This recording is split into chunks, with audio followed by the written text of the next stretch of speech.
هەر پەیوەست بە بای لیرەی تورکی کە ستینوی لە دابەزی تۆمار کردووە پامنەرمە عومەر سۆنمەز وەردەگرینۆلان قەرە لەگەڵمان دەبێت. عومەر پێمان بڵێ بانکی ناوەندی تورکیا چۆن دەتوانێت بای لیرە بەرز بکاتەوە؟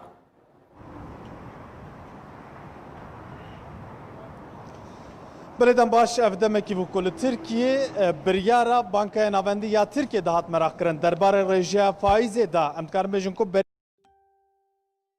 جیوینا لجنه پولیتیکا پره یا بانکای ناوندی یا ترکیه بداوی بو و ناوند بانکای ناوندی یا ترکیه بداخویانیا که نویسکی بریارا خوشی اشکره کر لگوری و بریاره رژیا جسدی 8.25 فایزه لترکیه 2 puan hate zêde kirin û rêjeya faîzê li Tirkiye bû 10.25.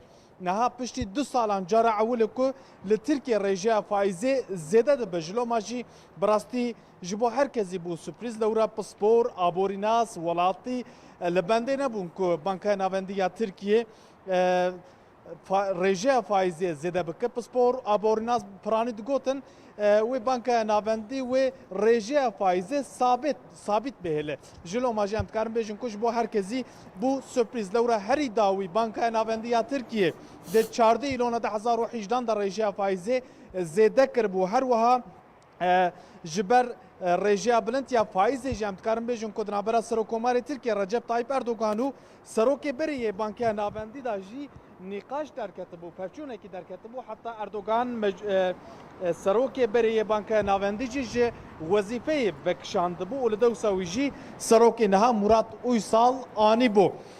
Bankaya Navendî heta meha hezîranê jî li ser hev neh caran rêjeya faîzê daxistibû. Bêguman niha piştî biryara Bankaya Navendî di nava saet û nîvekî da medît ku biryara Bankaya Navendî bandora xwe da ser piyasayê jî nirxê dolar û euroyê daket. Dolar bi rêjeya ji sedî yekên bû û bû 7.6 lîreyî Tirkî. Beriya biryara Bankaya Navendî jî dolar derdora 7.7 bû. Her wiha euro jî li derdora 9.01 bû. Lêbelê niha medît ku bi qasî 10-11 qurişî daketiye û niha nirxê euro jî 8.0 lîreyî Tirkiye. Li aliyê din jî bêguman piştî biryara Bankaya Navendî gelek pispor, aborînas û hemwelatî jî li ser medya civakî li ser Twitterê gelekî em dikarin bêjin ku tweet avêtin heta bi hashtagga faîzê nêzî 20,000 tweet jî hatin avêtin. Niha beşekî pispor dibêjin. Bilindkirina rêjeya faîzê ev bilindkirina 2 puanî têrî nake. Dibe zêdetir bête bilindkirin. Her wiha Bankaya Navendî jî di hinceta xwe da di daxuyaniya xwe ya nivîskida dibêje ku ji bo ku rêjeya enflasyonê bête îstiqrar kirin. Ji bo îstiqrara enflasyonê me biryareke wiha dayê. Ka wê hikûmet çi bertek nîşan bide lêbelê pispor dibêjin. Bêguman ev biryara ku ji aliyê Bankaya Navendî da hatiye dayîn.